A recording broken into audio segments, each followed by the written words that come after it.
Bem-vindos a todos e a todas. Meu nome é Ronaldo Vicário e esse é o canal Ilumina.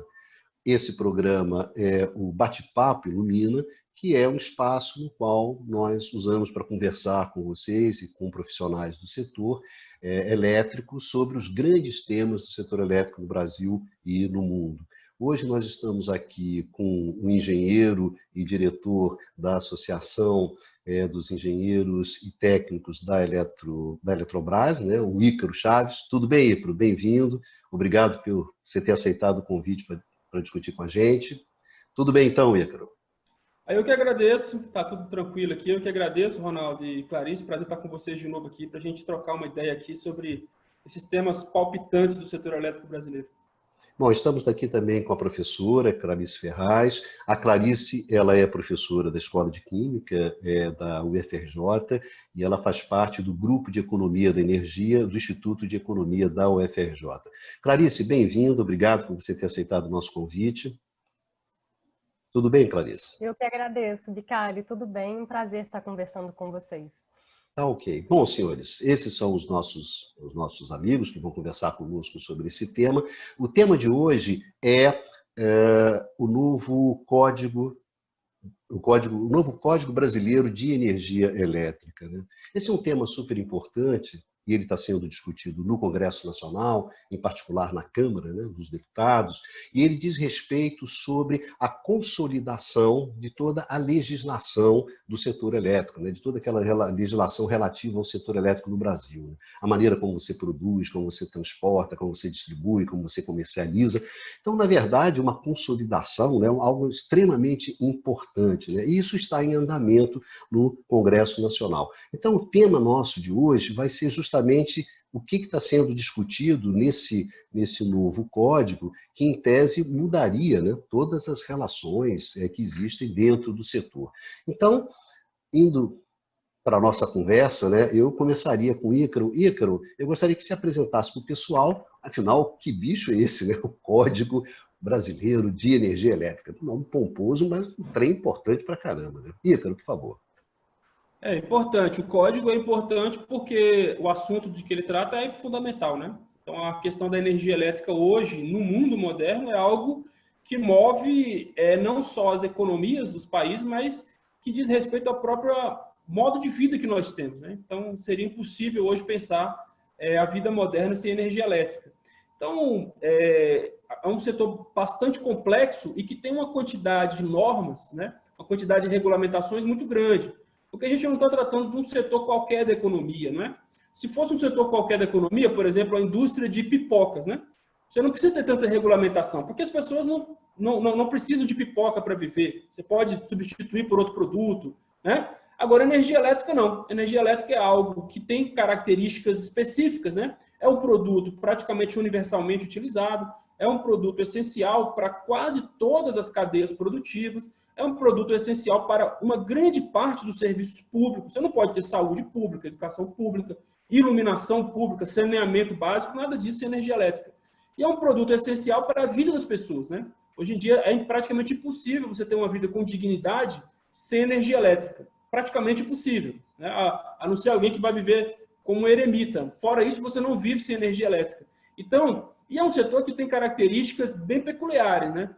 Que é um produto que é muito inelástico, né? Então ele é muito pouco suscetível às leis do mercado. É um produto que no Brasil, por exemplo, tem características de monopólio natural, né? Assim, o setor de distribuição é um monopólio natural e no Brasil a própria geração tem característica muito forte de monopólio natural. Então é um setor que tem que ser muito regulado. O problema é que essa regulação toda, ela acabou gerando uma quantidade enorme de normas, né? O que dificulta muito a vida dos agentes. Então, você tem que ter pessoas especializadas para discutir isso, sendo que é um produto que todo mundo usa. Então, isso acaba trazendo dificuldades. Então, eu acho que a ideia do código é uma ideia positiva, né? O relator é o deputado Lafayette Andrada, lá de Minas Gerais, e acho que ele teve uma ideia feliz, no sentido de, já que é algo tão importante para a vida das pessoas, é importante que seja mais acessível para elas também, porque se hoje alguém quiser estudar o setor elétrico, vai ter que procurar norma em tudo quanto é lugar. E se isso tudo tiver um código, facilita a vida das pessoas. Acho que a ideia é feliz. tem alguns desafios, né? Porque o setor elétrico é um setor que ele é muito mutante de acordo com as inovações tecnológicas. Então, o código também não pode ser um dogma, porque daqui a pouco aparece uma nova revolução tecnológica que vai mudar a forma como a gente lida com a cadeia do setor elétrico. Então, eu acho que ele tem esse desafio, mas é uma ideia importante, né? Então, ele começou a tramitar ali. Porque existem outras propostas de projetos de lei tramitando no Congresso Nacional para fazer uma reformulação do setor elétrico brasileiro. Então, o setor elétrico brasileiro, de tempos em tempos, ele tem reformulações, né? Tem muito a ver com os próprios ciclos políticos. Então, a gente teve um modelo do setor elétrico que veio até ali os anos 90, onde era um setor basicamente estatal. A partir dos anos 90, você tem um processo de privatização e de mercantilização. Com o governo Lula, a gente tem, vamos dizer assim, um freio de arrumação, onde ele requalifica o papel do Estado no planejamento das próprias empresas estatais e coloca lá aqueles desafios da época, do começo do governo Lula, que eram principalmente a questão da segurança energética.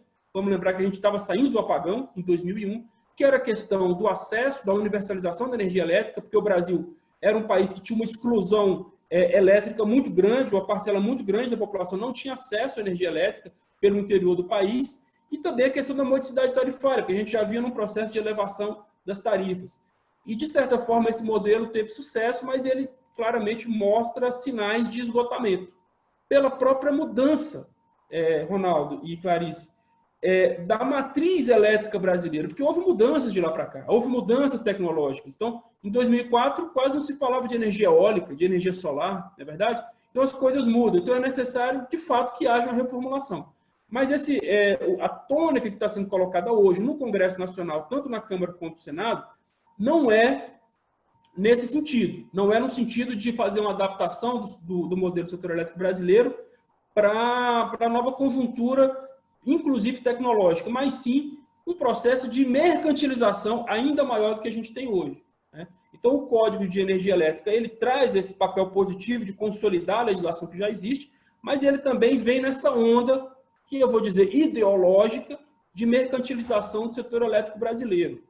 Então, ele tem uma complexidade muito grande, são mais de 400 artigos, né? E vai ser um debate importante ali. Na minha opinião, né, particular, eu acho que é uma boa a gente fazer uma discussão pelo código, ao invés das discussões das reformulações que estão sendo colocadas tanto no PL 1917 quanto no PL 232 do Senado. Por quê? Justamente porque ele se coloca o desafio de fazer uma visão holística, né? Porque esses dois eles vão simplesmente no sentido de mercantilizar, né, o setor elétrico. Mas eu acho que é importante a gente ver as implicações que isso tem para todo o setor elétrico brasileiro. Por isso, eu acho que é uma ideia, apesar de todos os defeitos que a proposta tem, o anteprojeto que o deputado apresentou tem vários pontos problemáticos, mas eu acho que é uma ideia boa para fazer um debate.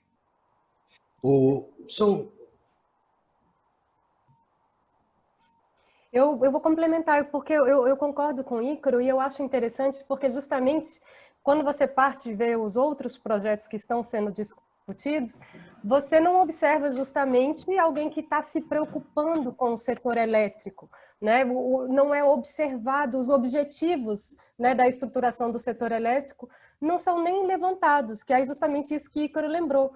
Os objetivos, né, os princípios que estruturam a organização do nosso setor permanecem os mesmos. Como a gente vai atingi-los, é como o Ícaro disse, isso muda com o passar do tempo, por questões tecnológicas, por questões, né, políticas, mas os princípios são os princípios e eles devem ser respeitados. Então, como a gente vai fazer, né, e podemos discutir tudo, mas princípios são coisas a serem respeitadas. E aí o código ele começa com isso, e eu acho isso muito importante, porque chama para a responsabilidade, né, de se ter, e como uma questão importante de segurança, inclusive nacional, que você ter segurança energética. Então, né, se você quer discutir o setor elétrico, você tem que entender que esse é um setor estratégico, né? Então, os princípios, né, devem ser absolutamente respeitados. Então, esse é meu primeiro comentário, assim, que eu saúdo, e você vê, então, que ele enxerga o setor elétrico brasileiro, né, e enxerga de forma integrada, ao contrário dos outros, que justamente estão, né, num objetivo que não se encontra realmente no setor elétrico, né, na nossa opinião, né, está discutindo muitas outras coisas.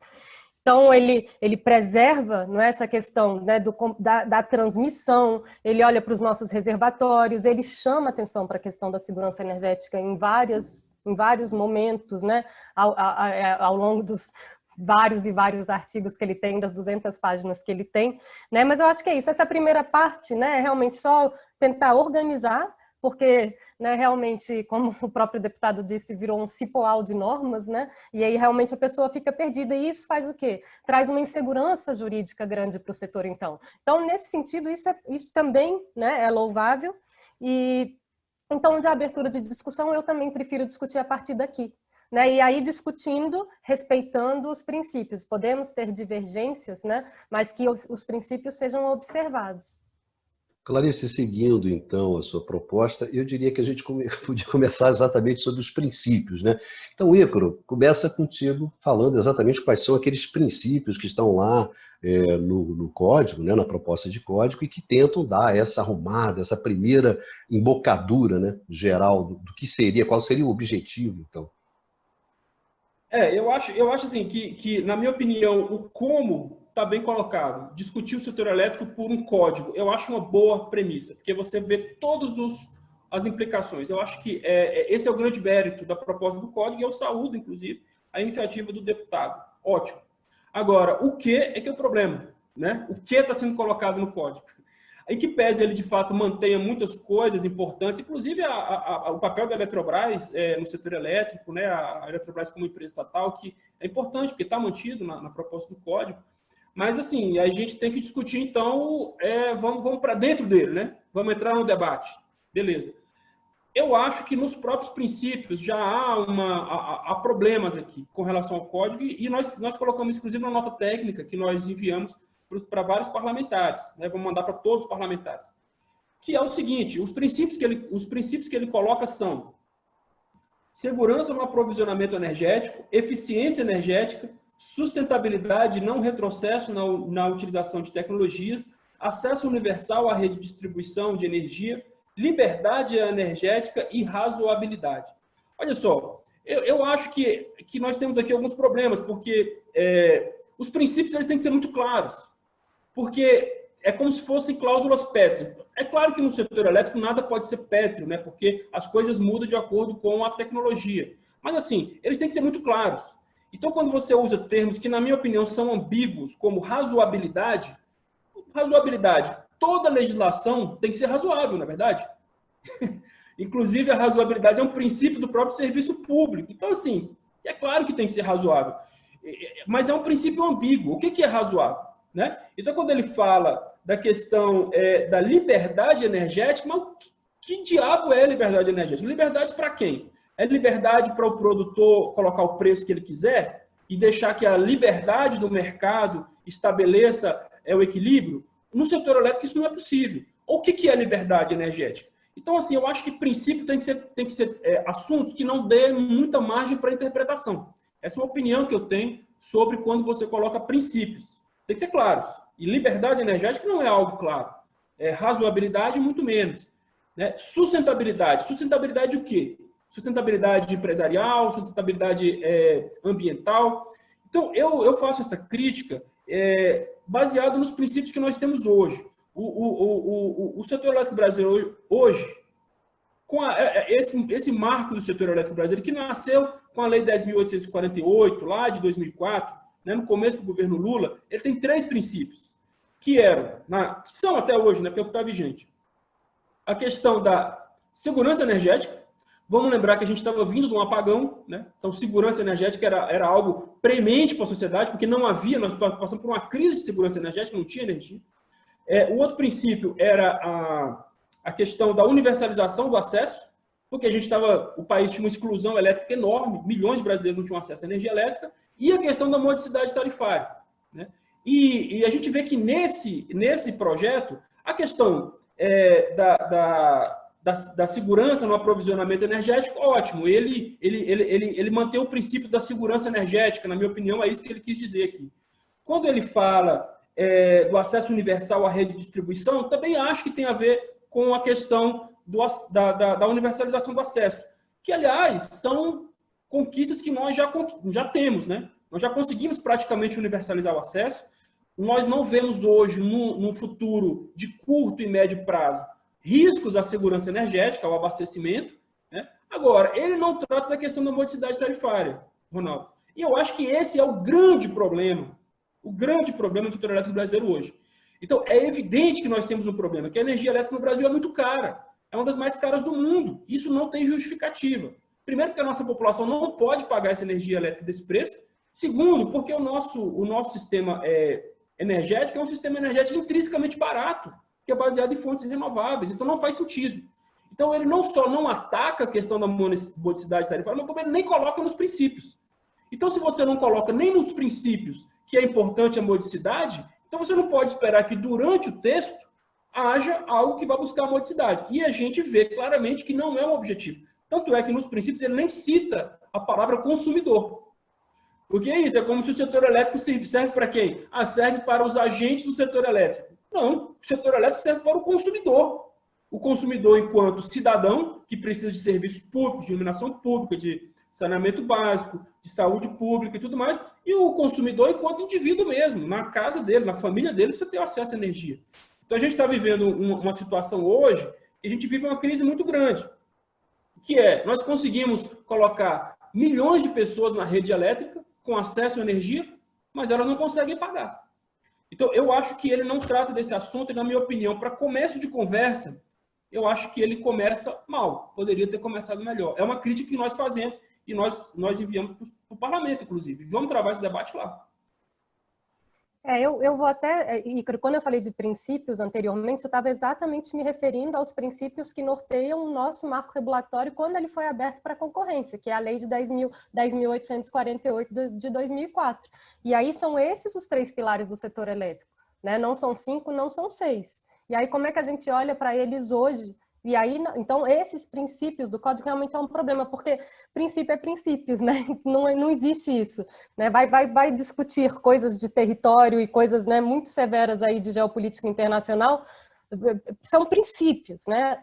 Não se discute. Então, se quiser, então vai ter que cair tudo, né? Mas os nossos princípios são esses: segurança de abastecimento, universalização e modicidade tarifária. Concordo com você, não atingimos modicidade tarifária, isso não foi alcançado, então está faltando isso aqui, porque essa falta de modicidade tarifária afeta a segurança de abastecimento do pequeno. O consumidor cativo, Ícaro, ele é um agente do setor elétrico.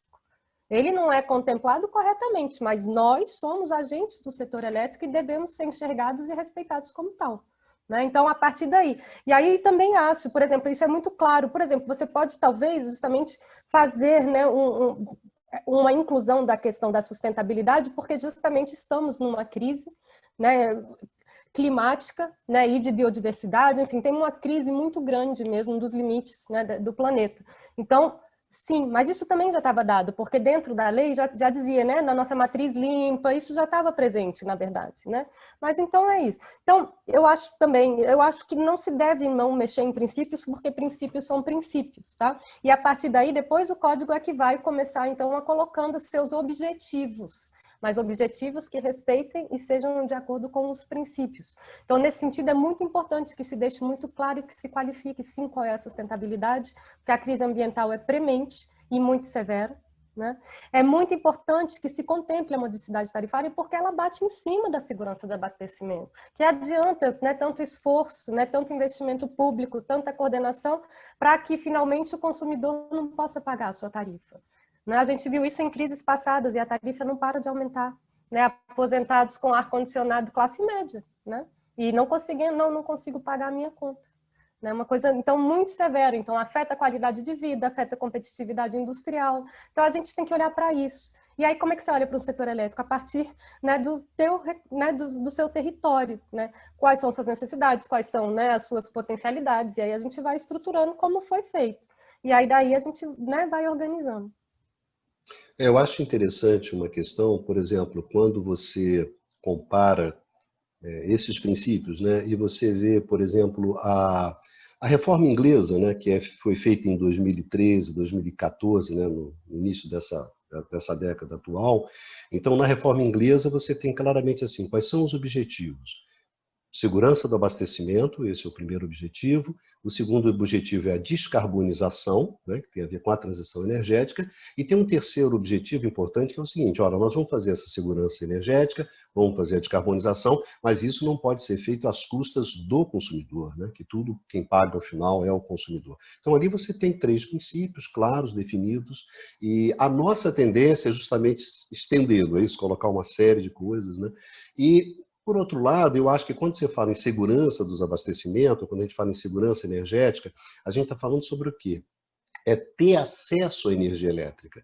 Ter acesso à energia elétrica fisicamente, ou seja, tem aquela energia lá, mas sempre ter acesso econômico. Ter acesso econômico a essa energia. Não adianta essa energia ser muito cara, porque o que acontece? A sociedade, a economia não vai ter acesso à energia. Então é importante sempre ressaltar essa questão, né? E ao fim e ao cabo, Ícaro, você tem razão, né? Eu acho que essa razoabilidade é o que ele substitui por modicidade. Tá certo? Eu acho que uma coisa é você fala assim, a modicidade tarifária é uma coisa mais clara, mais estabelecida, né? A razoabilidade, a gente está dizendo que vai ser razoável, né? Que o preço vai ser razoável. É um pouco você ir afrouxando um pouco esse conceito. E para terminar, vocês têm razão, né?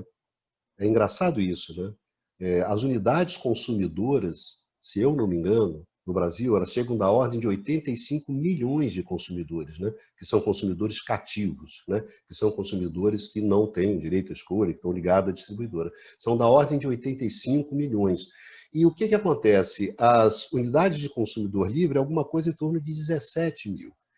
Então, você tem razão, Igor, quer dizer, esse agente, que são os 85 milhões, eles não são considerados agentes do mercado, né? Embora esses 85 milhões é quem paga a conta, né? Inclusive a conta da expansão, do investimento, quem paga é esse consumidor.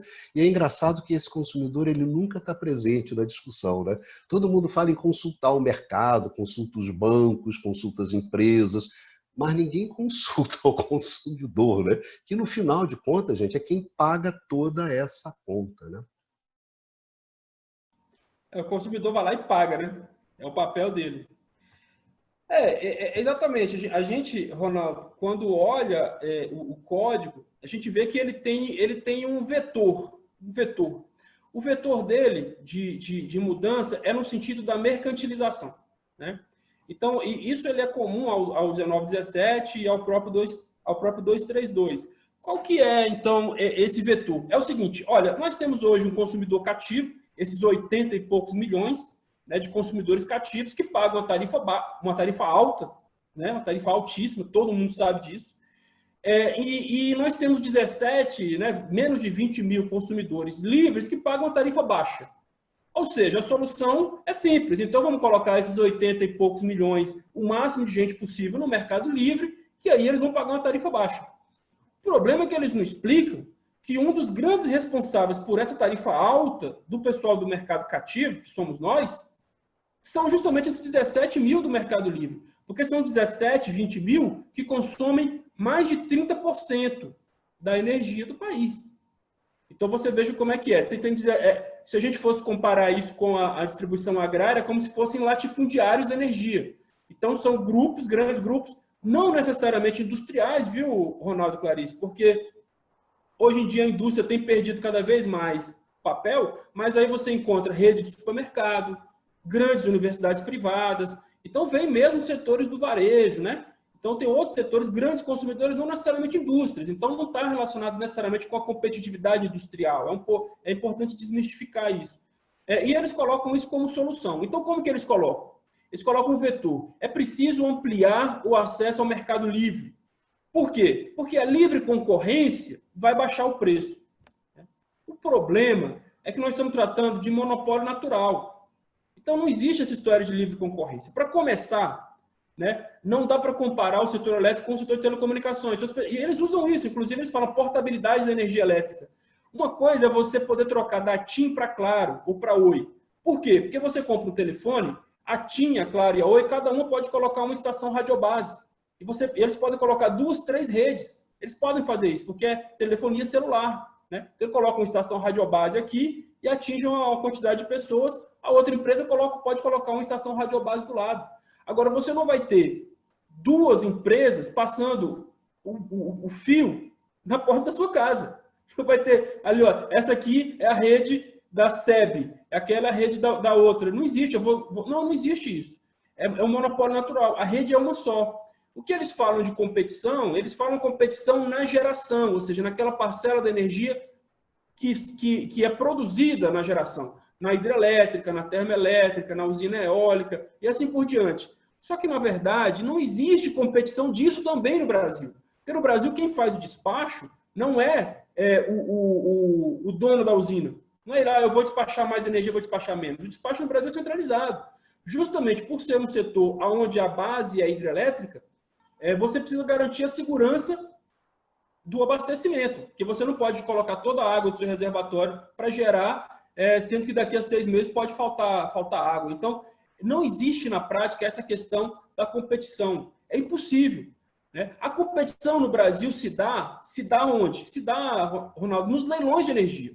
Quando você vai construir uma usina nova, aí você tem competição. Aí os empreendedores falam, eu vou construir uma usina aqui nesse trecho do Rio, então aquele que oferece o menor megawatt-hora é o que vai ter o direito de construir aquela usina. Ou então nos próprios leilões de energia. Então, se eu vou produzir energia já numa usina existente, aí as distribuidoras fazem um leilão. E aí quem vender a energia mais barata, quem oferecer energia mais barata, que vende para a distribuidora. Então, existe competição sim no Brasil. Agora, a competição é feita por leilões. O que eles querem colocar é um simulacro de competição no varejo, onde a Clarice vai poder escolher, olha, eu vou querer comprar a energia da empresa A ou da empresa B. Só que na prática, pessoal, isso não é possível acontecer. O que vai acontecer transformar o setor elétrico brasileiro num grande cassino, né? Num setor puramente especulativo. Então, qual que é o vetor que ele coloca? Ampliar o acesso. Hoje, para ter acesso ao mercado livre, você tem que ter 3 megawatts de carga, ou então 500 kW se você comprar de produtores especiais. Ele está propondo aqui no código uma redução gradual desse acesso até o ponto que ele vai chegar da seguinte situação, Ronaldo, que todo mundo que estiver na alta tensão, todo mundo que consumir ali no 13.8, por exemplo, vai poder ser consumidor livre. Então aí, você vai deixar de fora todos os consumidores residenciais, porque todo mundo consome da baixa tensão. Você vai deixar de fora o pequeno comerciante, o cara que tem uma padaria lá do seu bairro, que ele também consome na baixa tensão, né? Você vai colocar um monte de supermercado, você vai colocar um monte de gente que consome na alta tensão, praticamente todas as indústrias, mas você vai deixar ainda uma grande parcela da população brasileira fora. E o que é pior, que a gente chama atenção, tem um custo para fazer essa transição, né? Por quê? E aí eu quero já entrar nesse tema aqui para ser discutido por vocês. Olha o que acontece. Como é que funciona hoje? A distribuidora, ela compra uma quantidade de energia no leilão para fornecer para os clientes dela. E ela tem que fazer, o risco é dela. Então, se ela comprar menos energia do que o consumo para aquele período de 1 ano para frente, ela vai ter que ir no Mercado Livre comprar energia mais cara, né, para poder fornecer para os consumidores. Se ela comprar mais energia do que os consumidores dela vão consumir, ela vai ficar com energia sobrando e não vai vender, e vai tomar um prejuízo. Aliás, é exatamente o que nós estamos vivendo hoje. Com a crise da pandemia, as distribuidoras ficaram sobrecontratadas. O que aconteceu? Quando as distribuidoras ficam sobrecontratadas, elas vão tomar um prejuízo. Mas a distribuidora não toma prejuízo, tem que ficar claro. Não toma e nunca vai tomar. É um próprio princípio da ANEEL que eles chamam de equilíbrio econômico financeiro, né? Então, o que acontece? Quem é que vai pagar essa conta da energia que a distribuidora comprou e que está sobrando? Adivinha quem? Eu, você, a dona Maria, o seu João, é o consumidor residencial, porque é assim que funciona. Quando tem um desequilíbrio, quem paga é o consumidor. E a proposta que está colocada no código é a seguinte, essa transição vai sair um monte de gente que hoje está no mercado cativo da distribuidora e vai para o mercado livre. Então, as distribuidoras vão ficar com sobrecontratação, vão ficar com energia sobrando. Quem vai pagar esse prejuízo? Está escrito no código, lá no artigo 255.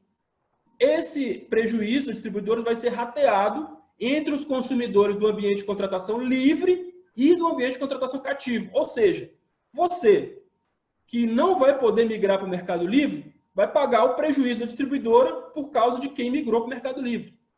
Esse, na minha opinião, é o, digamos assim, o nó górdio do código. E do código do PL 232, do 1917, é isso. Essa transição linda e maravilhosa tem um custo. Quem vai pagar o custo, cara pálida? O que está colocando é, quem vai pagar o custo é o consumidor cativo. Ponto. Não, nesse sentido, Ícaro, eu acho assim, não acho que seja pior, não, porque, na verdade, ele está reconhecendo que precisa disso, né, que precisa de um ambiente cativo, que precisa ter uma segurança, justamente, né, de abastecimento, que a distribuidora, né, tem que olhar para esse território, né, e aí, nesse sentido, eu acho que, olha, isso aqui tem que existir. Aí ele, então, propõe, porque é muito difícil, hoje em dia, você ir contra essa proposta, né, de mercado, quando você diz que o Estado é ineficiente, quando você diz que o Estado é que é ou o mercado é que é o moderno, que é o eficiente, né? Sendo que são palavras soltas, né? Como é que é isso? Porque isso já acontece conosco agora, né, Ícaro? Nós já estamos bancando as migrações. Essa sobrecontratação de distribuidora não é por causa de queda de demanda, é também, mas eu digo, é sobretudo a queda de demanda da distribuidora é porque o cara está migrando para o livre, o consumidor dela. Então, essa perda, sobretudo essa sobrecontratação, já é ligada a esse movimento que já ocorre hoje em dia. Né? Então, ele não... Eu também defendo que haja um mecanismo que corrija isso, né? Porque quem é justamente afetado negativamente é quem ficou, né, no cativo. Tá? Mas não sei se eu, né, consegui me explicar com relação a isso, mas não muda, na verdade, né? A gente vai continuar sendo prejudicado, mas pelo menos ele reconhece, olha, na verdade, a gente precisa, sim, de um ambiente que esteja contratado. Você não pode ficar brincando de ficar em energy only markets quando você tem gente que precisa disso para viver, quando você tem indústria que precisa disso para funcionar, e todos esses comércios aí que, né, que vão avançando cada vez mais, tá? Então, eu defendo que a gente faça alguma coisa, mas não vejo isso como pior do que agora. Para mim é mais do mesmo, ele só chama um pouco e aí ele tenta evitar também, talvez, conflitos mais profundos com os defensores, né, das outras propostas que estão circulando no Congresso. Clarice, inclusive, Ícaro, eu acho que isso é mais honesto, por exemplo, Não do é? que aconteceu com a 232 recentemente. Quer dizer, havia um organograma de transição, né, para esse mercado. Os consumidores cativos das distribuidoras são últimos a chegar no mercado livre, né? E, evidentemente, isso faz com que eles paguem, ao fim e ao cabo, o custo da transição.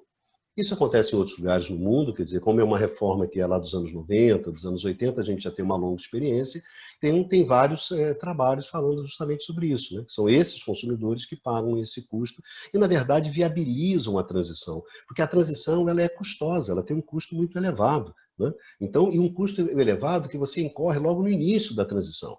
Então, você tem que... Como é que se resolve isso, né? Agora, eu acho que isso é mais honesto do que você dizer que a transição ela vai ser feita rapidamente, né? Que todos os consumidores daqui a alguns meses vão desembarcar no Mercado Livre, quando você sabe que isso não vai acontecer. Isso é muito difícil acontecer, viabilizar uma transição dessa maneira. Então, eu acho que o código, nesse sentido, ele retoma, digamos assim, o que eu acho correto, ele explicita os custos da transição e explicita os custos, quem vai pagar esses custos. Então, nesse sentido, eu acho que ele é honesto. Eu acho que tem, Ícaro, toda essa discussão, Clarice, que é essa discussão sobre a transição para o mercado, que marca muito todo o movimento do Estado brasileiro, né? No âmbito do Congresso Nacional, no âmbito do governo e também, digamos, no âmbito do mercado elétrico, convergindo e apontando, né, jogando água no moinho, que é esse moinho da transição.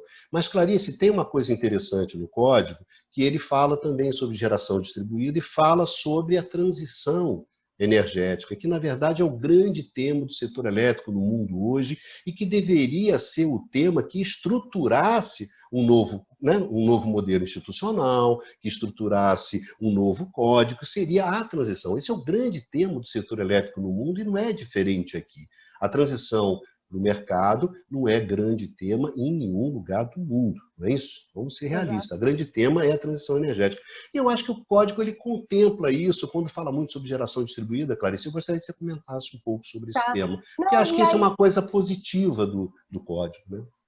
e porque a gente que trabalha com eletricidade, né, sabe que assim não importa, né? Na verdade, sempre o primeiro pilar vai ser segurança de abastecimento, né? Então, se a gente está passando por uma transformação tão radical, né, da base de recursos e das tecnologias desse setor, primeira coisa é fazer ficar em pé, funcionando, né, não ter ruptura, né? E aí ele olha para as renováveis variáveis e ele integra isso. Tem um capítulo bem grande, é o capítulo 5, se não me engano, e aí está bem detalhado.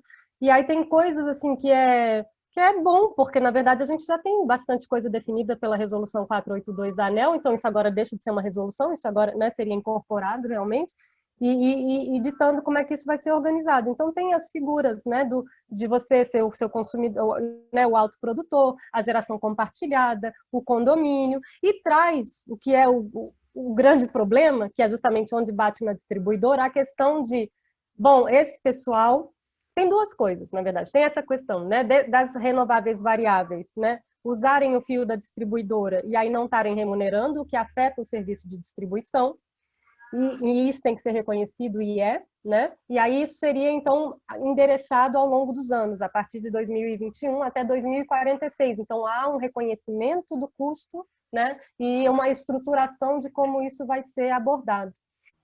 Antes de eu avançar nessas questões, né, da micro e mini geração, eu acho importante que ele também faz um reconhecimento do valor dessa geração variável para o sistema. Né? Essa coisa de falar, são parasitas, estão onerando. Ele fala, sim, há um problema, né, no uso da rede, que ainda essa remuneração não foi bem feita, mas essas, né, gerações, né, variáveis que estão acontecendo estão ajudando a preservar os reservatórios e, com isso, evita-se o acionamento de térmicas mais caras e mais poluentes. Então, apesar, né, de serem micro e mini geradores e tal, há um benefício sistêmico, né, oriundo justamente dessa micro e mini geração variável que vem avançando. O Roberto Araújo, do Instituto Ilumina, ele já fala isso. Não, mas é uma contribuição muito grande para o sistema em termos de economia de energia cara, e eu ressalto a questão da energia poluente, que é evitada, né, com o avanço das renováveis. Tá? Então, vamos olhar para ela e vamos ver. Há um problema, mas há uma série de benefícios. E aí é ver como a gente lida com eles. Né? E aí, então, este problema, né, que é o problema das distribuidoras, eu acho que esse projeto do código, inclusive, deve ter o suporte das distribuidoras, né, ele vai fazendo, então, não, realmente vai ter que pagar o fio B, né, mas ele estrutura esse custo justamente da transação, ele fala, a CDE vai ajudar. Num primeiro momento, esse consumidor ele vai pagar 10% do fio, daqui a 2 anos, 10% a mais, e ele vai fazendo essa transição de forma lenta. Né? E aí, esses custos, né, o consumidor, então, e o próprio micro e mini gerador, eles vão, então, podendo equilibrar isso de forma mais correta. E aí tem várias categorias de incentivos, mas a gente vai entrar muito no detalhe. Eu acho que talvez a gente fazer uma discussão, né, específica de micro e mini geração para quem está, né, mais interessado nessas fontes e nessa coisa de regulação mais fina, né, mas de modo geral isso. Assim, então, achei 2 pontos muito importantes. Ele olhar para isso, né, e o terceiro, na verdade, que é o mais adequado, e de novo que eu acho isso. O meu elogio a esse código é que ele olha para o Brasil e para a nossa realidade. Então, dentro, né, do capítulo de micro e mini geração, né, ele pega e chama, né? Existe um projeto social ali, né? Então é isso. Então é realmente só o rico que vai poder ter o micro, né, ser micro e mini gerador, sendo que isso pode ser uma forma muito barata da gente ter acesso à eletricidade e há uma carência de eletricidade e de renda em muitos lugares. A gente está vendo exclusão do consumo por, né, falta de renda. Então, se a gente consegue associar esses 2 problemas, isso é um grande aporte para a nossa realidade brasileira, sobretudo depois desses últimos anos de crise econômica e agora dessa derrocada, né, bem acelerada que vem acontecendo. E aí esse projeto, a gente até já tinha estudado ele lá no grupo, Ronaldo, a gente fez era um projeto interessante, que foi até para a GIZ, né, Cooperação Alemã, e a gente falava de um projeto social, justamente, mas que jamais foi replicado, e que eu achei extremamente interessante, que é em Juazeiro da Bahia. E era justamente uma comunidade bastante pobre, né, quase um bolsão de pobreza, e onde eles fizeram isso. Então, uma parte, né, um bairro, né, recebeu justamente micro e mini geração, e aí a renda excedente, né, que se você vende, aí a distribuidora, então, ela compra essa eletricidade excedente, e eles são remunerados por isso. né? E aí é perfeito, né? Porque esse pessoal tem acesso à eletricidade e ainda tem justamente, pode ter justamente, né, uma fonte de geração de renda. Então, problemas brasileiros sendo reconhecidos. E isso tem que ser feito, né?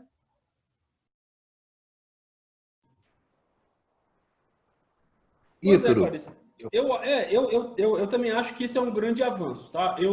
Como eu disse, o código ele é muito positivo pela forma de debater e ele tem dentro dele algumas questões positivas em si. Eu acho que essa proposta com relação à geração distribuída é um avanço. Primeiro, pelo simples fato de tirar isso da ANEEL e trazer isso para o Congresso. Porque, vamos lembrar, uma resolução da ANEEL, por mais que ela faça audiência pública, nunca vai ser tão democrática quanto um debate feito com os representantes do povo. Eu acho que ali sim. Então, a geração distribuída tornou-se algo tão importante no país hoje que ele tem que ser elevado de nível de discussão. O nível de debate da ANEEL é um nível, na minha opinião, muito baixo e com déficit democrático. Ali no Congresso, com todos os problemas do Congresso, todos que nós conhecemos, ele está colocado num nível superior. E eu acho que é o nível patamar de debate que deve ser feito ali no Congresso. Acho que isso é positivo. E eu acho que ele, como princípio, ele traz um princípio importante, que é o fato de que o consumidor da geração distribuída, ele precisa pagar pela rede, né, da energia que está transitando na rede. Então, simplesmente dizer, não pode taxar o sol, a gente não pode cobrar nada. Cara, isso é um debate que não é por aí que se faz. Porque a distribuidora tem que manter uma rede para ele. Quem mantém essa distribuidora somos todos nós, inclusive os que não têm geração distribuída. E não é justo que nós mantenhamos uma rede para uma pessoa que vai usar, porque ela vai usar, porque à noite ela vai usar. Quando ela tiver que passar o excedente dela para um outro consumidor, para outra unidade de consumidor que está no nome dela, ela vai usar. Então, assim, não é justo que ele não pague nada. Então, ele estabelece quase que uma tarifa binômia. Então, você vai pagar pela energia que você consumir, ou seja, se eu tenho geração, eu vou consumir menos energia, mas eu vou pagar pelo fio, pela disponibilidade do serviço que está na porta da minha casa. Eu acho que isso é importante, é um avanço.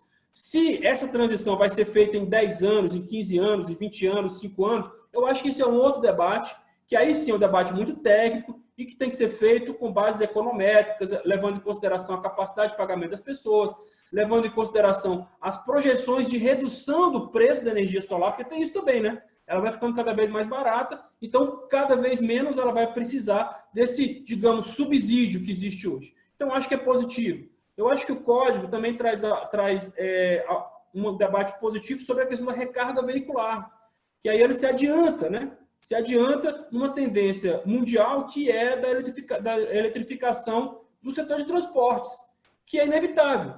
O Brasil está muito atrás da China, está muito atrás da Europa e muito atrás dos Estados Unidos nessa transição para uma mobilidade elétrica, mas vai chegar aqui, vai chegar, querendo ou não. Mesmo que a gente não faça nada, Ronaldo, daqui a alguns anos só vai ter carro elétrico, né? Por quê? Porque, digamos assim, é o vetor da tecnologia esse. Então, ele já coloca alguma coisa se antecipando. Eu acho que ele comete alguns erros nesse aspecto. Quando ele coloca, por exemplo, a proibição de que esses veículos eles injetem energia na rede, né? Por quê? Porque é um modelo de negócio que já está sendo discutido na Europa e nos Estados Unidos, você poder usar as baterias dos carros elétricos como estabilizador da rede, como uma forma de acumular energia para todo o sistema elétrico. Né? Isso é um modelo de negócio que está sendo discutido, é possível, e eu acho que travar isso no código é um erro.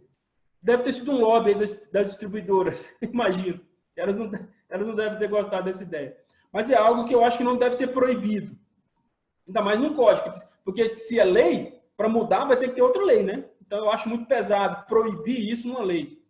Então, mas de maneira geral, eu acho que é positivo nesse sentido. Digamos assim, é o lado bom do código. Da proposta, aliás, né? E aí isso eu também concordo com você. Eu acho que nem deve entrar, porque isso não é uma realidade próxima em todo caso. Você vê como é inevitável, eu não vejo. Né? Inclusive tem que conversar com o pessoal do etanol. Mas assim, entendeu? Se isso for acontecer, então a gente faz. Isso realmente é uma coisa de muita mudança, né, de tecnologia, vai ter que ter essa infraestrutura de abastecimento. A gente está muito mal economicamente, né? Então, não é agora, né? E aí, quando isso chegar, certamente já vai ter outras coisas que eles, né, os engenheiros, né, elétricos e pessoal de rede vai estar sabendo fazer, e a melhor maneira de fazer isso de forma integrada, de benefícios sistêmicos, né? Porque hoje em dia, né, como o Bicalho colocou, né, a discussão é justamente como que eu integro isso. Ninguém está muito assim preocupado realmente com essa coisa de mercado, não é como que eu faço essa coisa continuar funcionando, porque eu estou cheia de energias renováveis variáveis e a minha rede muda completamente, eu não tenho inércia, enfim, essas discussões que a gente vem levando, né? E isso é uma coisa séria, que afeta a nossa segurança de abastecimento. Então, mas aí eu acho também isso, acho inclusive meio precipitado, né? Então, nem precisa colocar, eu acho, agora. E depois fala, regular, tal, enfim. Eu não me preocuparia, nem... Na verdade, eu preferiria, talvez, nem a não abordagem. Não pode proibir, né? Essas tecnologias vêm avançando, né?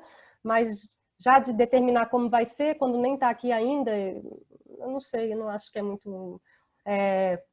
não acho muito pertinente, para ser sincero. Eu acho que a gente deu uma boa cobertura, né, sobre o código, embora ele seja um catatal, né, como deve ser um código, né, de consolidação de toda a legislação do setor elétrico, mas eu acho que tem uma questão que é positiva no caso do código, que ele levanta questões que não estão sendo levantadas justamente na discussão do projeto de lei, né, que está no Senado, 232, lei do 1917, né, que está na Câmara também, e tampouco na discussão sobre a privatização da Eletrobras. Né? Há justamente, que é da natureza de um próprio código, né, no qual você procura fazer uma consolidação, é você ter uma visão geral, né, uma visão do conjunto, do sistema, enfim, de todas as dimensões que você tem na discussão do setor elétrico. O setor elétrico não é só geração, não, o setor elétrico é um sistema. Né? Como é um sistema, ele tem que ser visto no seu conjunto, né? A geração, a transmissão, a distribuição, a comercialização, a utilização, no seu conjunto. E também tem uma dimensão técnica, mas tem uma dimensão econômica, tem uma dimensão institucional, política. Então, eu acho que da própria natureza do código obriga a discussão a ir por esses caminhos. Então, eu acho que, em si, a discussão do código me pareceu positiva e muito mais aberta do que a discussão dos dois projetos de lei que versam sobre a modernização.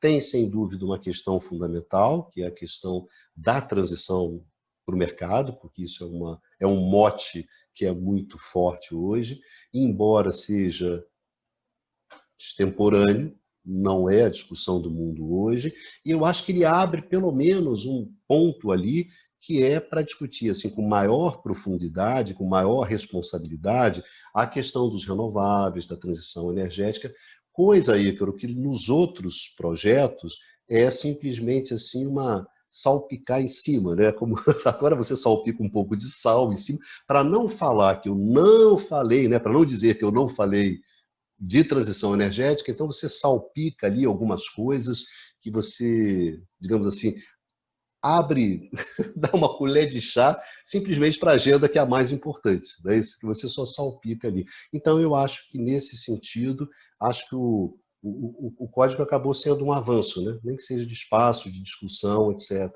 maior. E, para terminar, agora já encaminhando aqui o final, eu gostaria de saber, Ícaro, você, em primeiro lugar, o que você espera, como vai desenvolver essa discussão no Congresso? Porque o Congresso hoje talvez seja o único espaço onde você ainda tenha para ter uma discussão mais democrática, mais transparente sobre essas reestruturações todas do setor elétrico que estão sendo tocadas, né? Os outros lugares, não importa se seja a mídia, onde é que seja, os espaços são muito restritos hoje. Né? Se bate o bumbo em cima da modernização, da transição para o mercado, bate o bumbo, e com muito pouco espaço para discussão. Né? Isso a gente observa, inclusive, nas 450 mil lives que são feitas sobre o setor elétrico, né? E todas elas batem bonitinho ali no mesmo tema, não, é a reestruturação, é o mercado, é a separação energia e lastro, não é isso? É a financiarização do mercado, etc, etc, etc. Pelo menos a gente observa no Congresso um pouco mais de espaço. Então, Ícaro, caminhando aqui o final, eu gostaria que você falasse um pouco sobre isso. O que você acha? Como é que vai se dar esse embate no Congresso? É um pouco mais, né? Mas mesmo assim, o espaço de debate ali é bem difícil, não é fácil. Porque nós estamos vivendo um problema no Brasil que é um problema ideológico. Os debates não são feitos mais tendo como premissa técnica, mas é a ideologia, como se fosse um mantra, um dogma. É preciso, por exemplo, a questão da privatização da Eletrobras, você deu esse exemplo, é muito interessante isso. Você entra no YouTube, escreve privatização da Eletrobras, você vai ver um monte de youtubers dizendo assim, como ganhar dinheiro com a privatização da Eletrobras, tá entendendo? Então, ninguém está preocupado com o país. No debate da privatização da Eletrobras, ninguém fala se isso vai ser bom para o país. Isso vai ser bom para a Eletrobras, e vai mesmo. A Eletrobras privada vai ganhar muito dinheiro, vai ser uma mina de dinheiro. Só que vai ser dinheiro para os outros, não para nós. Ou seja, não, é um dogma. Tem um dogma de que é preciso privatizar e é preciso mercantilizar. E é muito difícil debater, mesmo no Congresso Nacional, contra esses dogmas, porque esses dogmas, eles escondem, Ronaldo, interesses. Né? Então, assim, é importante que a gente coloque isso.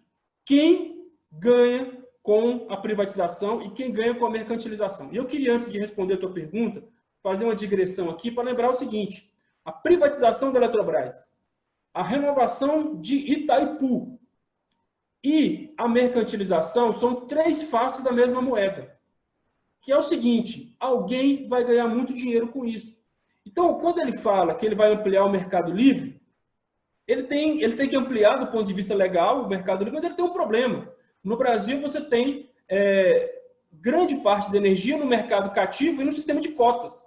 Então, você precisa tirar essa energia do sistema de cotas e levar para o mercado livre, como produtor independente. Você tem Itaipu, que é uma usina cotizada também, do jeito dela, diferente, mas é uma usina cotizada. E a partir de 2023, o que vai acontecer com essa energia? Então, tanto a privatização da Eletrobras quanto a renovação de Itaipu podem colocar um monte de gigawatts no mercado para serem comercializados. E essa é a chave de todo o processo. Comercialização. Então, quem é que vai ganhar com essa reforma? Inclusive, essa parte que eu falei, que o código tem, que na minha opinião é muito parecido com 232 e é muito parecido com 1917. Ou seja, colocar um monte de energia que hoje está no mercado cativo para ser comercializado como um produto qualquer, para ser fruto de especulação. Quem vai ganhar com isso? É óbvio, são os especuladores, são os comercializadores, a gente que vai ganhar dinheiro sem produzir energia. E quem é que está entrando pesado no ramo da comercialização? É banco. Né?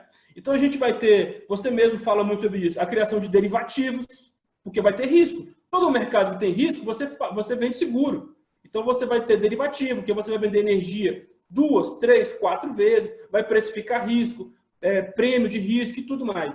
E isso vai virar o setor elétrico brasileiro. Não tem como isso fazer com que a energia fique mais barata. Ela vai ficar mais cara necessariamente, porque tudo isso tem custo. Né? Mas isso é uma oportunidade de ganho para esse setor financeiro trabalhando na comercialização absurdo. E eles querem ganhar dinheiro. Então, o lobby principal é do setor financeiro. Né? Porque a gente tem que perguntar, essa proposta de mercantilização, de ampliação do mercado livre, ela traz problema para a expansão. Por quê? Porque você vai ter contratos, e o próprio código fala, contratos de até 36 meses. Você não constrói uma usina hidrelétrica com contrato de 36 meses, meu caro. Para você construir uma usina hidrelétrica, pegar um financiamento num banco para construir uma usina hidrelétrica, você tem que ter contrato de longo prazo. Você não faz isso com contratos no Mercado Livre de 36 meses, de 6 meses, de 1 ano, de curto prazo. Então, isso é um problema sério para a expansão do sistema elétrico brasileiro. O Brasil é um país que precisa de expandir muito ainda o seu sistema elétrico. Isso tem problema para o consumidor, porque isso vai aumentar o custo. A gente já explicou por que ele aumenta o custo para o consumidor só pelo custo da transição e depois porque essa mercantilização toda vai aumentar o custo, como, aliás, geralmente acontece. E você tem um problema da carbonização, porque isso vai aumentar, vai tornar mais atrativo o investimento em fontes térmicas, justamente por aquela questão do lastro, né, que a gente nem tratou aqui, a separação de lastro e energia. Então, ele vai trazer mais custo, menos segurança energética e mais carbonização. Então, para quê? Né? Para que fazer isso? Essa é a grande pergunta. Quem vai ganhar com isso? O consumidor vai ganhar com isso? Não vai. Até porque está colocado aqui no código que o consumidor não vai passar para o Mercado Livre. E vamos lembrar que lá no 232, e você bem colocou, Ronaldo, lá no PL 232 do Senado, ele diz o seguinte: todo mundo vai passar para o Mercado Livre, mas antes vai ter que ter um estudo que vai ser feito lá em 2026 e não sei o quê. Ou seja, depois a gente vê como é que faz aí com a Dona Maria e com o seu João. Por enquanto, essa festa é só para os empresários, os grandes, diga-se de passagem. Então, essa é a questão que está colocada. E isso influencia no processo legislativo. Então, nós temos hoje uma ideologia de mercantilização, de privatização, um lobby muito forte dessa turma, e é isso que vai dizer como que vai caminhar esse processo lá. Eu ouso dizer que o PL 232 causou um certo desconforto na Câmara dos Deputados, pelo que eu vi lá. Por quê? Porque a Câmara dos Deputados é a casa de onde geralmente se inicia o processo legislativo e o Senado é a Câmara revisora. O Senado ele já tem um monte de prerrogativas que a Câmara não tem, ele aprova embaixador, aprova ministro do STF, um monte de coisa. Então, assim, a Câmara diz, pô, eles ainda querem tirar da gente a prerrogativa de começar o debate? Aí não. Então, a Câmara não costuma ver com bons olhos projetos de leis que nasçam no Senado. Isso já é um problema, né? E lá no Senado, só que lá no Senado já está bem mais adiantado. Porque lá teve um recurso de plenário, vai para plenário, sendo aprovado no plenário do Senado, volta para a Câmara, provavelmente ele vai entrar como substitutivo no 19, 17, sei lá onde, e aí o processo vai na Câmara. Assim, eu diria para você que hoje existe um certo impasse, mas o principal, eu acho que a principal trava para o avanço desse processo de modernização, seja via código, seja via PL 232, seja via PL 1917, a principal trava era a briga interna que existia entre comercializadores, grandes consumidores e as distribuidoras. Havia uma briga. Por quê? Ora, é claro, tem uma transição, a transição tem um custo, alguém vai ganhar, mas alguém vai perder. Quem ganhava? Ganhava os comercializadores e os grandes consumidores. Quem perdia? Perdia as distribuidoras. Beleza. Então os caras acharam um jeito de resolver esse problema. Pegam esse custo, tiram da distribuidora e jogam para quem? Para o consumidor. Essa foi a solução genial que acharam. Então, isso é o seguinte, ali no Congresso, quem tem força mesmo são as associações dos empresários, né? Grandes consumidores, geradores, tudo mais. O consumidor cativo, ele não tem muita força ali. Então, por isso que eu acho que há um perigo grande desses processos andarem. Ninguém está apostando no código, viu, Ronaldo? Ninguém está apostando. Porque como ele é o maior, o mais complexo, é o que vai demorar mais. E a turma do mercado tem pressa. Então, assim, eu diria que nós temos que atuar taticamente para tentar trabalhar pelo código, porque ali nós temos um espaço melhor de discussão, até pela questão holística dele, mas eu diria que hoje não é o principal candidato, tá? Apesar de todo o problema do 232 ter começado no Senado, os agentes do setor, a turma que ganha dinheiro no setor elétrico, eles querem que aprove rápido. Porque eles estão querendo ganhar dinheiro rápido. Essa que é a grande necessidade deles, entendeu? Parece que todo mundo tem uma certa pressa, né? Antes que o país acabe, né? Antes que eles acabem de destruir o país, então eles têm que tomar de assalto as riquezas, aquilo que resta, né? É um momento muito triste que a gente vive, mas é isso mesmo. Acho que é melhor a gente ter clareza sobre as coisas que acontecem, né, do que ter ilusões sobre coisas que não acontecem. Clarice, você vem acompanhando esse tema da questão da transição energética, que é o grande tema, né, a grande agenda do setor elétrico no mundo, né? Inclusive me convenceu, né, alguns anos atrás, da importância disso, né, que eu tinha uma certa resistência. E, Clarice, eu gostaria que você falasse, para terminar, como é que você imagina que essa discussão, dessa agenda, que é a agenda fundamental, vai se desenvolver daqui para diante dentro do Brasil, né? E quais são as restrições que você está sentindo e as dificuldades para discutir essa agenda? Vicálio, não, realmente, essa que é a coisa mais urgente, né? Mas eu queria só fazer um comentário sobre a fala do Ícaro, né? Ícaro, nesse momento de tanta ideologia, né? Essas pessoas justamente deviam entender, né? O que são princípios, né? Não são agarrados com os seus, né? O nosso setor elétrico tem os seus princípios que devem ser respeitados, né? E a modicidade tarifária está neles, né? E isso tem que ser observado, né? Então, essa financiarização de todas as atividades que vem acontecendo, justamente por a eletricidade não ser uma mercadoria como as outras, né? Por estarmos falando de uma indústria de rede, né? Sobretudo com as mudanças tecnológicas agora, ela ameaça diretamente essa nossa segurança de abastecimento, porque ela ameaça o equilíbrio físico do sistema. Então, não, sabe? Assim, pessoal que pensa que pode, tem esse setor que a gente também pode fazer isso. Não, não pode não, porque se você fizer isso no setor elétrico, você desestrutura, você desarticula e realmente isso é muito severo, porque isso tem impactos físicos, né? De desabastecimento, de elevação de tarifa, né? Que afetam todas as atividades produtivas do país e a qualidade de vida de cada um aqui de nós, né? Então, com relação à transição, Bicalho, o meu marco não fala nisso, você fala em modernização, né? Que é o quê? A transição energética é sinônimo de descarbonização, né? Tem muita gente falando de várias coisas, são diferentes transições, são não sei o quê. Todas elas têm que trazer a descarbonização.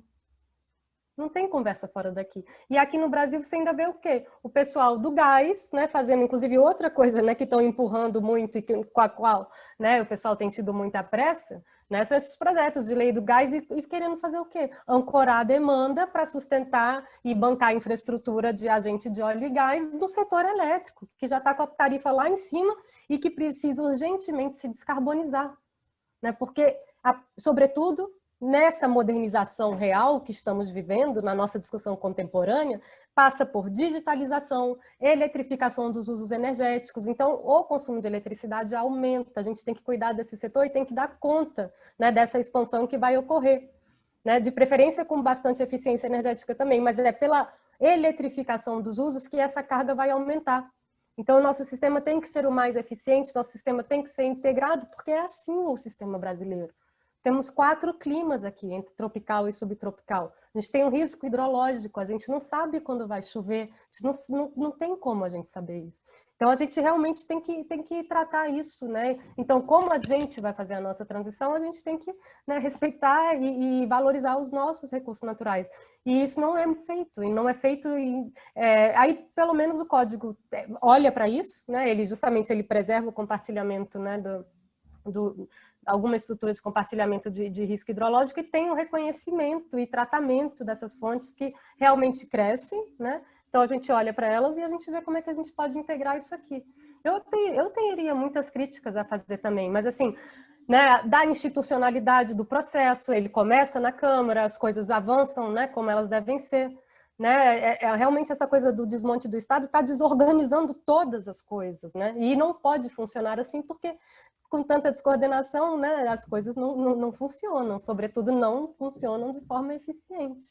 E aí é isso que me preocupa muitíssimo, muitíssimo mesmo, assim.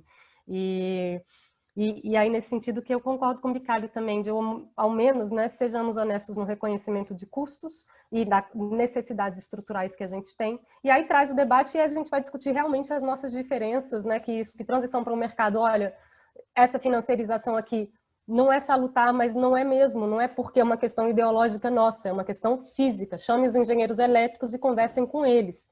Vocês têm uma responsabilidade de manter isso aqui funcionando. A partir do setor elétrico, todas as coisas, todas as atividades produtivas e nossa qualidade de vida. Então, isso é muito sério. E acho que é isso o principal. Bom, muito obrigado a todos e todas, né, que nos acompanharam até aqui nessa conversa, nesse debate aqui no canal do Lumina.